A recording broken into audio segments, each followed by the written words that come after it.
Corporatist Senator Joe Manchin is trying to push what is basically a pipeline bill onto a continuing resolution that would keep the government funded, and that has to be passed by the end of September. So Manchin, and this all came out last week, but of course there are new developments, as part of his agreement with President Biden for supporting the Inflation Reduction Act, Biden agreed that they would let him bring his pipeline bill up for a vote. But Manchin decided to get a little sneaky with it. And Manchin said, okay, but what I'm going to do is I'm going to tack it on to this must-pass legislation. And then, oh, look at that. It's not necessarily up for a vote because I just tacked it on to something that I knew was going to pass anyway, or else the government's going to face a shutdown. And this piece of legislation, this little amendment, whatever you want to call it, that Manchin has, would basically kill environmental reviews, limit the amount of time we're able to do the environmental reviews. It would fast track the pipeline process by cutting out a lot of the environmental concerns. You know, you don't get to look at this, you don't get to look at that. You can't study the impacts over here, and you only have a certain number of days to even take questions from the public, which would be cut way down from the time limit that they have for commenting now. It's a horrible piece of legislation that is a massive giveaway to the fossil fuel industry. And now that Manchin is facing backlash, you've got 77 members of the House and Senate who have signed on to a letter saying, don't you dare do this.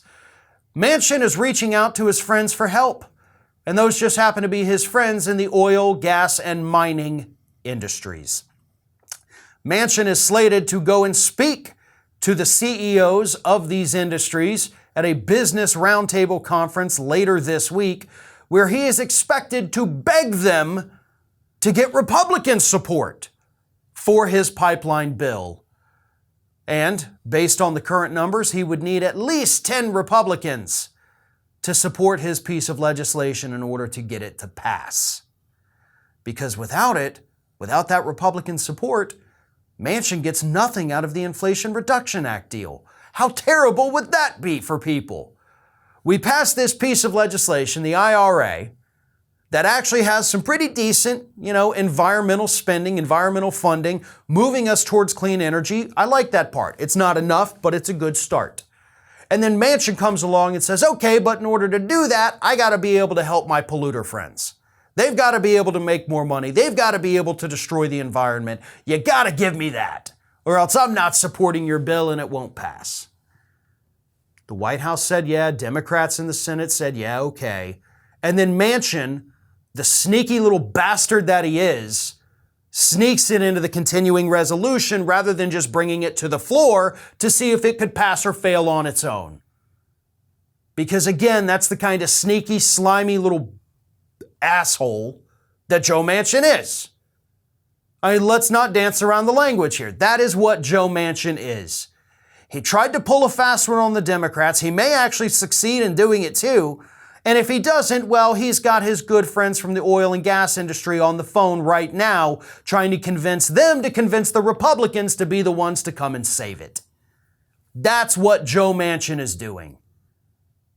Joe Manchin is likely to be successful because he's got low friends in high places.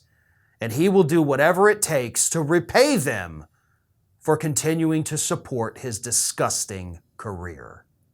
This is Hattie. Hattie wants to know why you have not subscribed to our channel. You obviously like our videos, so do us a favor and subscribe.